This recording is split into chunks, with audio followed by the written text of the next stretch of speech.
Air raid sirens sounded in Ukraine's capital, Kyiv, as Russian troops pressed on. On Saturday, a spokesperson for Russia's defense ministry said Russian forces had resumed their this morning.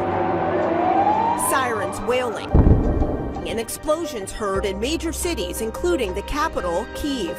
Long lines of cars with people trying to flee to safety. President Biden condemning Russia, saying Putin has chosen a premeditated war that will bring a catastrophic loss of life and human suffering.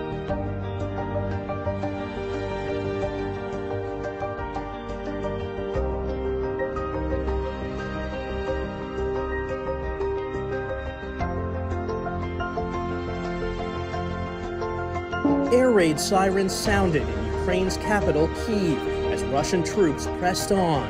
On Saturday, a spokesperson for Russia's defense ministry said Russian forces had resumed their offensive in all directions in Ukraine. New satellite images showed troops assembled near a Ukrainian hydroelectric power plant, with armored vehicles and trucks gathered nearby. Ukraine's capital city is on the verge of an all-out assault from Russian forces, and a high-rise building was struck. During an emergency meeting, members of the United Nations Security Council pleaded for peace. At the exact time as we are gathered in the council seeking peace, Putin delivered a message of war. They made a decision for a special military operation in the Donbass. So I call on every one of you to do everything possible to stop the war.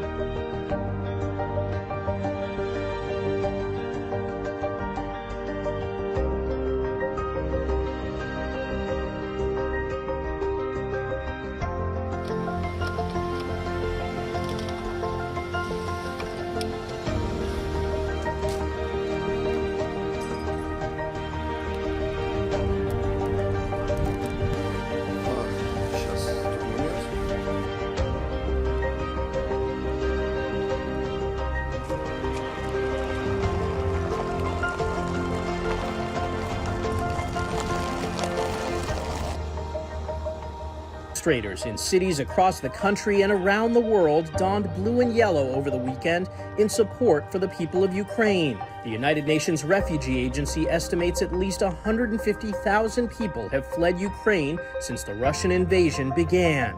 Michael George, CBS News.